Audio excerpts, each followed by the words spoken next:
मनुष्य कौन है, कहाँ से आया है, क्यों आया है और मरने के बाद कहाँ जाएगा, इन सब बातों का ज्ञान कराने वाले वर्तमान के पूरे संत बाबा उमाकांत जी महाराज जी ने अपने उज्जैन आश्रम से भक्तों को संदेश देते हुए बताया कि आगे आगे की जो खराब परिस्थितियां, खराब समय बन रहा है, उसमें सुमिरन ध्यान भजन है ही लोगों की रक्षा करेगा, सुख शांति प्रदान करेगा। महात्माओं के बताने मेहनत के बावजूद जब लोग नहीं मानते हैं, तब प्रकृति निर्णय लेती है, क्योंकि प्रकृति के खिलाफ लोग काम कर रहे हैं। तो देखो, आगे की जो परिस्थितियां बन रही हैं उस हिसाब से सुमिरन ध्यान भजन ही लोगों की रक्षा करेगा, लोगों को शांति सुख प्रदान करेगा। नहीं तो बाकी समय बहुत खराब आ रहा है, क्योंकि आप समझो महात्मा जब चिल्लाने लगते हैं, बोलने लगते हैं, जब मेहनत करके लोगों को बताते हैं और लोग जब नहीं मानते हैं, तब अन्य प्रकृति अपने हाथ में ले लेती है निर्णय करने का कि हमको क्या निर्णय करना है, क्या करना है अब। क्योंकि प्रकृति के खिलाफ लोग काम करते हैं। आप ये समझो, जल पृथ्वी अग्नि वायु और आकाश, ये जो 5 देवता हैं, आप समझो यही शरीर को भी चलाते हैं, और शरीर को चलाने के लिए सारी चीज़ों को उन्होंने यहाँ पर मुहैया करा दिया है। लेकिन जब आप समझो कि उनके व्यवस्था में, उनके नियम में जब लोग बाधा डालते हैं तो वो सज़ा देना भी जानते हैं।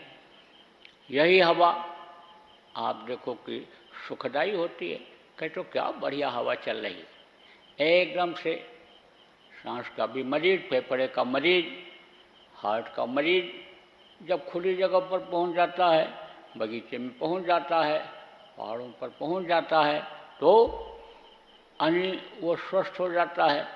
क्यों? आब हवा कहते हैं अच्छी है, हवा अच्छी है, जड़ी बूटियों से टकरा के आती है।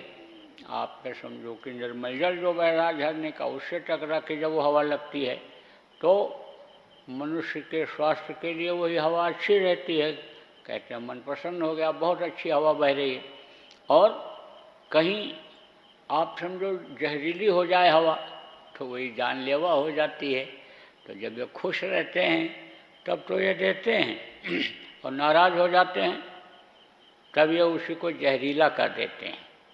आप ये समझो, अब ये खुश कब रहते हैं कि जब इनको लोग गंदा नहीं करते हैं, वायु को, वायुमंडल को गंदा नहीं करते हैं।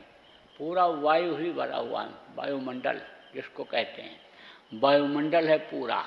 तो अब आप ये समझो कि कुछ दूर तक है, उसके आगे तो उधर नहीं है ये हवा। तो आप ये समझो कि इसको जब गंदा करते हैं, गंदा कैसे होता है?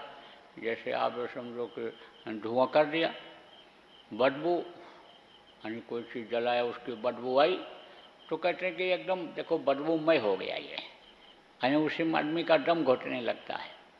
ऐसे ही इस धरती पर ये जानवरों का मारना, काटना, और ये जो आप ये समझो कि ये जो कर रहे हैं लोग, करने वालों को ये नहीं पता है, ये खून जो बहा रहे हैं, यानी उसके सड़ने का, ये जानवरों को जो मार रहे हैं उसके सड़ने का, यानी ये जो बदबू है ये कहाँ जा रही है? वायुमंडल में ही जा रही है। अब ये जो कोरोना रोग फैला हुआ है, आप जो समझो आदमी बहुत मर रहे हैं, सही खबर आपको नहीं है, मर बहुत रहे हैं, और पूरे विश्व में ये फैला हुआ है। और कुछ देशों में तो आप ये समझो कि ऐसे जगह नहीं रह गई उनको गाड़ने की। अब आप समझो कि वो जब सड़ेंगे, बदबू जब पैदा होगी, गैस बनेगी, या वो कीड़े जो उनके अंदर रह गए वही जब भगने की कोशिश करेंगे, और आप समझो विस्फोट होगा जब, तो आप समझो कि हवा एकदम से गंदी हो जाएगी, एकदम से वायुमंडल गंदा हो जाएगा, जहरीली हो जाएगी। तब सोचो लोग कैसे बचेंगे?